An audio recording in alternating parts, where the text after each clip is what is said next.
आप सबको मेरा नमस्कार। आज मैं बताने जा रहा हूँ कन्या राशि के बारे में। कन्या राशि वाले धन कैसे प्राप्त करें, सुखी जीवन कैसे व्यतीत करें। आज मैं इसके लिए केवल एक उपाय बताने जा रहा हूँ जो बहुत ही कारगर साबित होगा। लेकिन उसके पहले मैं आपको यह बताने जा रहा हूँ कि कन्या राशि वाले टूटते कहाँ हैं, बिखरते कहाँ हैं। असल में कन्या राशि वाले दिल से ज़्यादा काम लेते हैं, दिमाग से कम।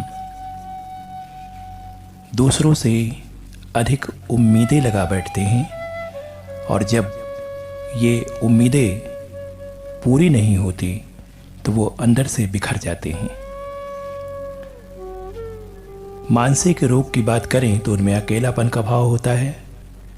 निराशा की भावना बड़ी गहरी होती है जब उनके ग्रह कमज़ोर होते हैं, और कभी कभी यह भावना ऐसी हो जाती है कि वो या तो हिंसक भाव ले आते हैं मन में या फिर आत्महत्या का ख्याल भी करने लगते हैं। ये बड़ी खतरनाक स्थिति है। इससे बचने के लिए कन्या राशि वालों को हर कीमत पर अपने आप को अध्यात्म से जोड़ना ही चाहिए। देखिए, एक बात है, जो दिखता है वो होता नहीं है, जो होता है वो दिखता नहीं है। कहने का अर्थ यह है कि जो आप देख रहे हैं वो सत्य हो कोई ज़रूरी नहीं है, और जो आप नहीं देख रहे हैं वो असत्य हो यह भी ज़रूरी नहीं है। ईश्वर हमारे सबसे नज़दीक हैं। ईश्वर पल पल की खबर रखते हैं, लेकिन वो दिखाई नहीं पड़ते।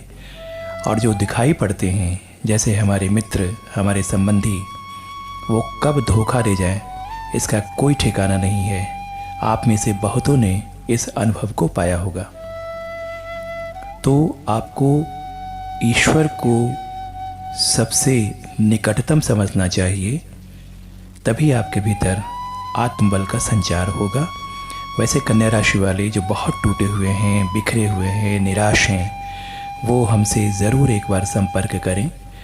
मैं आपको विश्वास दिलाता हूँ कि यदि आप मेरे सामने बैठेंगे तो आपकी निराशा, आपका अकेलापन दूर करने में मैं बहुत हद तक सफल हो जाऊंगा। आप किसी भी तरह की बुरी भावना से ग्रसित हैं, जैसे दुनिया से मन बेजार हो गया है या बहुत अकेलेपन के शिकार हैं, तो आप हमें ज़रूर संपर्क कीजिए। अब मैं बताने जा रहा हूँ धन के लिए बड़ा ही छोटा सा उपाय बताने जा रहा हूँ, और एक उपाय बताने जा रहा हूँ। यह करके देखिए आपको कितना लाभ होगा। मैं आपको विश्वास दिलाता हूँ कि आप मुझे सूचित करेंगे और धन्यवाद देंगे कि आपको लाभ हुआ है। ओम नमः शिवाय। इस महामंत्र का आप 108 गुने 12 बार जप कीजिए, अर्थात 12 माला जप कीजिए इस मंत्र का, और इससे आपको बहुत फ़ायदा होगा। धन के मामले में अगर कहीं कोई रुकावट हो रही है आपको, तो निश्चित रूप से इसका फ़ायदा होगा। आप इसे करके देखिए, और कहीं कोई बड़ी परेशानी, बड़ी मुसीबत हो तो आप हमसे संपर्क अवश्य कीजिए। हम आपकी सहायता करने के लिए हमेशा प्रतिबद्ध हैं। ध्यान दीजिएगा, परेशानियों में अपने को अकेला मत समझिए, हमारी संस्था आपके साथ है। धन्यवाद।